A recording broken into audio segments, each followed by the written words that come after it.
गरीब की शादी। शशि की सौतेली माँ ने उसकी शादी की तो बड़े घर में, लेकिन पति कोई काम न करता। आप ससुर जी के साथ काम पर क्यों नहीं जाते? हाँ जाऊंगा, लेकिन कल से। आज जरा मैं दोस्तों के साथ घूमने जा रहा हूँ। शशि के 2 बच्चे होते हैं, लेकिन रमेश का हाल वैसा का वैसा ही रहता है। एक दिन, सुनिए ना, बच्चा रो रहा है, इसके दूध के लिए पैसे नहीं है। अरे तो पिताजी से ले लो ना। क्यों? अगर आप में कमाने की क्षमता नहीं थी तो शादी क्यों की? तभी घर आई बड़ी ननद बोल पड़ती है। आहा, तुम्हारी माँ को साफ साफ कह दिया था कि लड़का ना कमाता है ना कभी कमाएगा।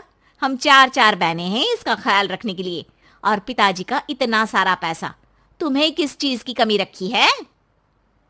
लेकिन थोड़े ही सालों में तकदीर बदल जाती है। शशि का ससुराल गरीब हो जाता है। सब बिकने के बाद शशि अपने पति, बच्चे और सास के साथ किराए के मकान में आ जाती है।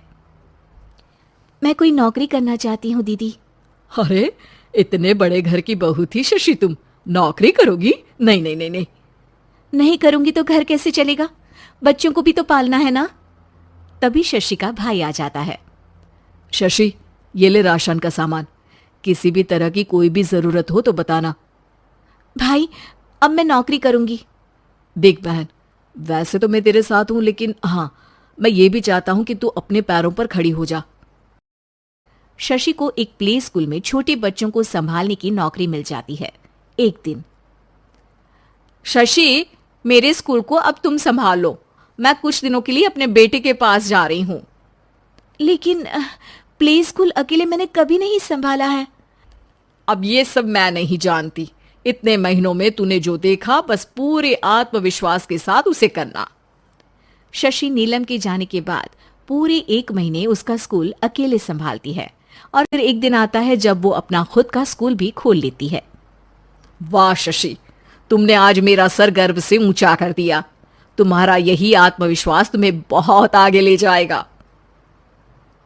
नीलम, बहुत आगे जाने की चाह नहीं है, बस ये छोटा सा स्कूल मेरे बच्चों की अच्छी शिक्षा में मेरी मदद करे, यही मैं चाहती हूँ। शशि थोड़े थोड़े पैसों से ही अपना परिवार पाल रही थी।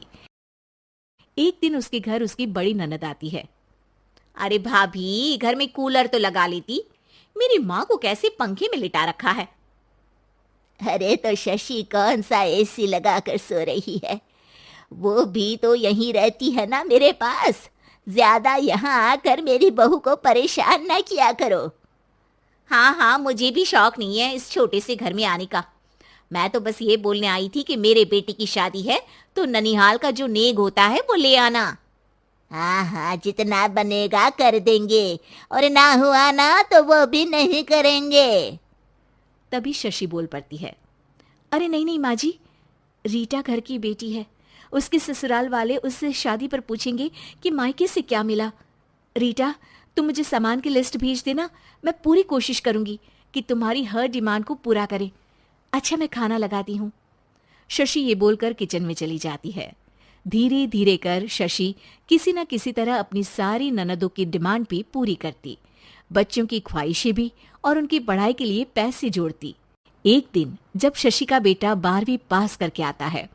माँ, अब तुझे काम करने की जरूरत नहीं है, मैं अब कोई ना कोई नौकरी करके पढ़ाई भी साथ कर लिया करूंगा। शशि को लगता है कि बेटा और आगे पढ़ाई करे, लेकिन वक्त की मार के कारण वो बेटे को काम के लिए हाँ कर देती है। अब बेटा एक बैंक में चपरासी बन जाता है। लड़का देखने में तो बड़ा अच्छा है, अंग्रेजी भी पटर पटर बोलता है, फिर चपरासी क्यों? लड़का सारी बात मैनेजर को बता देता है। अच्छा, तो मैं तुझे एक मौका देता हूँ, तू यहाँ रहकर दूसरे डिपार्टमेंट का भी काम सीख। अगर तू किसी एक का भी काम अच्छे से सीख गया तो मैं तुझे यहाँ टेबल चेयर में बैठने वाली नौकरी दे दूंगा। लेकिन एक दिन शशि की ननद उसे फोन करती है। अरे भाभी, देखो, मायका तो मेरा तुम लोगों से ही है। मैंने आपके बेटे और मेरे भतीजे प्रदीप के लिए यहाँ एक नौकरी देखी है, पूरे 5,000 मिलेंगे। वैसे करता ही क्या है, चपरासी ही तो है ना। कोई बात नहीं रीटा, मैं उसे इस शहर के बाहर नहीं भेजना चाहती हूँ, बाकी वो शाम को आएगा तो मैं पूछ लेती हूँ। वहीं प्रदीप मैनेजर की बात से खुश हो जाता है और मैनेजर के काम पर ही नजर रखने लगता है। वो उनकी तरह के पेपर पढ़ता, काम करता और आने वाले लोगों की बातें सुनता। एक दिन बैंक में ऑडिट वाले आते हैं। ये गलत है, पूरी बैलेंस शीट नहीं मिल रही है, कहीं ना कहीं गड़बड़ है। ए मैनेजर, क्या करते हो? बैंक के पैसों का हिसाब सही नहीं है। मैनेजर के पसीने छूट जाते हैं। तभी प्रदीप वहां जाता है। अब क्या मैं ये बैलेंस शीट देख सकता हूँ? अरे बेटा मजाक नहीं, जाओ पानी लेकर आओ एक गिलास। प्रदीप मैनेजर को पानी लाकर देता है और फिर ऑडिटर से कहता है, देखिए सर, मैं आपको बता सकता हूँ कि कैसे बैलेंस शीट को आप लोग गलत तरीके से जोड़ रहे हैं। ऐसा बोलकर प्रदीप एक एक कर सारे डाउट क्लियर कर देता है। अरे हाँ, ये तो पॉइंट हमने देखे ही नहीं थे। गुड, कौन है ये बच्चा? तभी मैनेजर बोल पड़ता है, अब हमारे यहाँ अकाउंट में नया आया है। ऑडिटर के जाने के बाद, वाह प्रदीप, आज तो तुमने मेरी नौकरी बचा ली। और आपने भी तो मेरी नई नौकरी लगा दी अकाउंटेंट की। बस फिर क्या था, प्रदीप ने एक बार जो सफलता की सीढ़ी चढ़ी, बस चढ़ता ही चला जाता है। फिर एक दिन शशि की ननद, अरे भाभी कैसी हो? घर को तो बड़ा ही सुंदर चमका रखा है।